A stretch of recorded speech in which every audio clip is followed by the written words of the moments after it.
Hey guys, subscribe for daily content. And if you're shopping for gear, make sure you check out the description for the newest items at some of the very best online retailers. There's also links for some of the items that I personally recommend. Thanks! What's going on YouTube? Metal Complex here, and today I've got another interesting knife review / knife overview to share with you guys. This is the Civivi and Gavco Sixgill, new offering from Civivi, not super expensive. It's definitely available. I'll link it down in the description. It does help my channel when you use those links, but that's entirely up to you. Thanks to Civivi for sending it in. Thanks to my patrons for supporting me.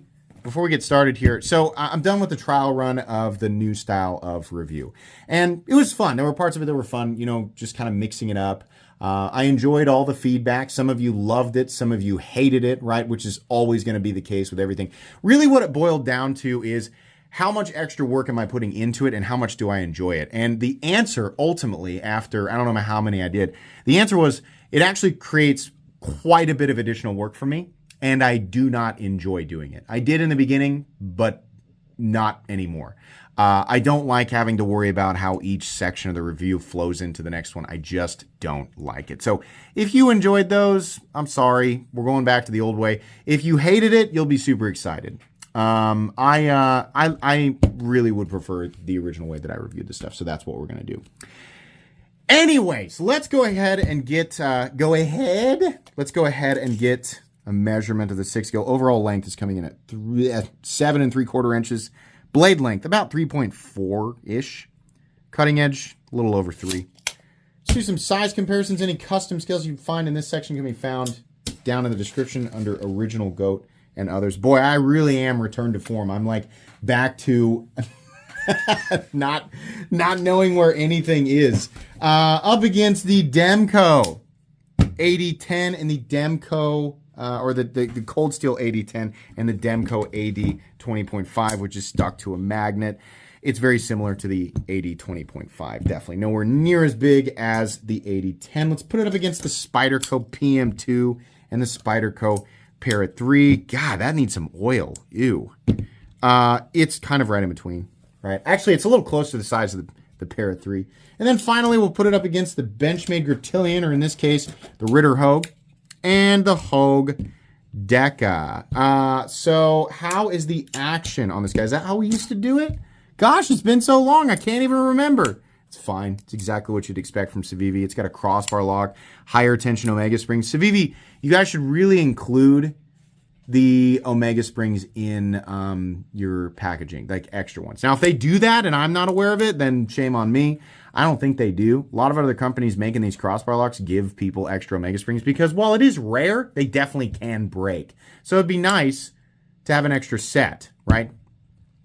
So yeah, action is good. It's not anything absolutely spectacular, but it's good and it's exactly what you'd expect from Civivi. It's very, very easy to manipulate. Let's go ahead and weigh it. What are we looking at for materials? We're looking at, in this case, Ivory G10, steel liner, steel clip, Nitro V for the steel, and it's hardened to 5961, so it's fine. Weight, no surprise here, 3.5 ounces, and you have good balance, actually. It's pretty good ratios. Let's go into a hardware check. I'll get out my tools as per usual. My tools are very inexpensive and very recommendable. You can find them right down in the section of my description that talks about the tools I use on this channel.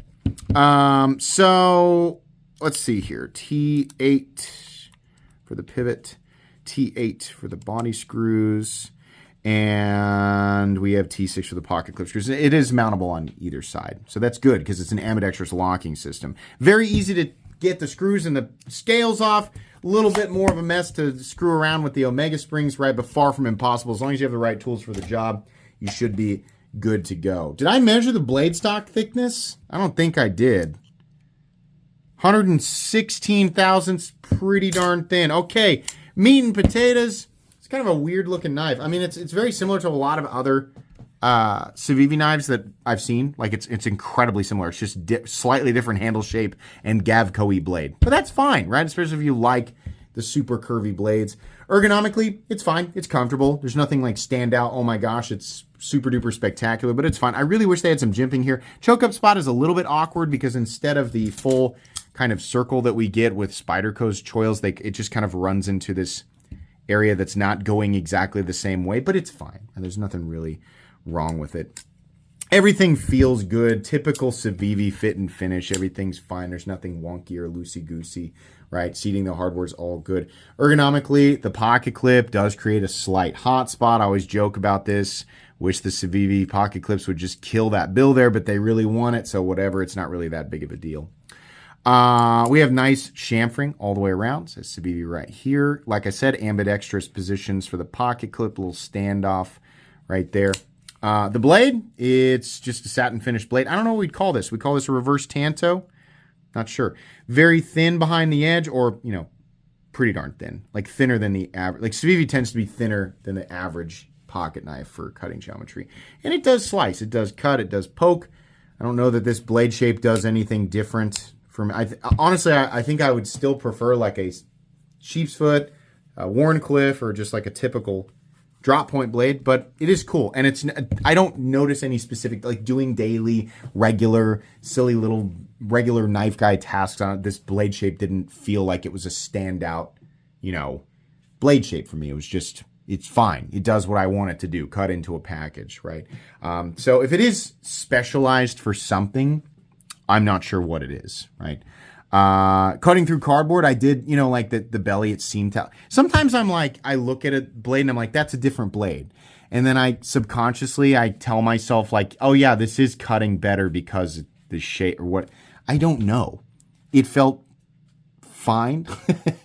I think ultimately what it comes down to is that it's the geometry behind the edge, right? And how much material you're pushing through whatever it is that you're cutting. So this cut fine. It slices, it dices, it does what you want it to do. So if you think the blade shape looks cool, then the added benefit here is that it performs like many other blade shapes. And I suppose, you know, it's like a combination belly, and because the tip is down a bit, maybe it's slightly easier to do draw cuts with this versus something like this, right? Because the tip is more up. I don't know. You tell me what you think. Thumb studs are really nice. I like that they're really domed off. We kind of already talked about this, but it's not like pointy or ultra steep or anything like that. So I appreciate that. It's just really, really easy to engage with. The liners you can see there are milled out for weight reduction. As far as lockup, completely and totally solid as it should be. No blade play up, down, left, or right. No lock stick. No, is there pivot lash? No, it's me moving it slightly this way. There's no, that would be the first time I'd ever experienced pivot lash on a Civivi. And then the detent, you know, it's fine. It's that the higher tension omega spring makes it snap a little bit better than a lot of other crossbar locks that I've experienced. But it's fine. Centering, it's dead center. So this knife isn't really doing anything special. It's good though. I mean, like if you're looking at this and what's the final price tag on it? $62, almost $63. So that's fine. There's definitely other companies out there being a lot more competitive, and this part of the review anymore is going to be so weird moving forward, because I still don't really know exactly what's going to happen to the pricing with all of this stuff. So if you're watching this video like a few months from now and the price is the same or very, very nearly the same, then everything I'm saying stands.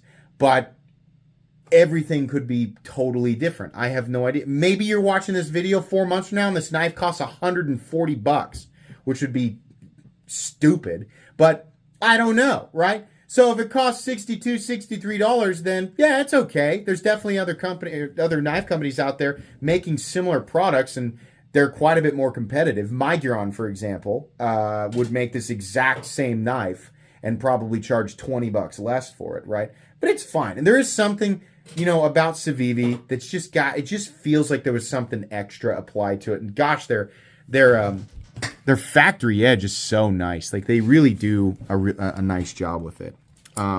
This isn't a knife that I feel like everybody should be rushing out to buy. Like, oh my gosh, you have to own it, right? But maybe if you're newer or you're just looking to, like, you know, buy, like, scratch the itch and get a new, like, fairly inexpensive knife.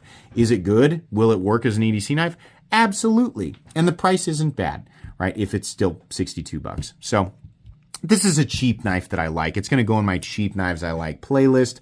But not something that, I'm like, oh my God, you absolutely have to have it. Shop around, right? If you're looking at this, shop around, definitely. Use the link in the description and check out everything Civivi has to offer and see if there's anything else. Because if you like this and you've never heard of Civivi before, there might be a ton of other stuff that you enjoy. That's it, short and sweet. Please make sure to follow me on Instagram at metal_complex. If you enjoyed this video, leave a like. If you'd like to check out my other content, I do, of course, have lots of videos of knives that are either expensive or inexpensive that I do or don't like, so check those out. And if you enjoy all my content, go ahead and click on that Metal Complex logo right there and subscribe because there's definitely more coming. Thanks again for watching, everybody, and have a great day.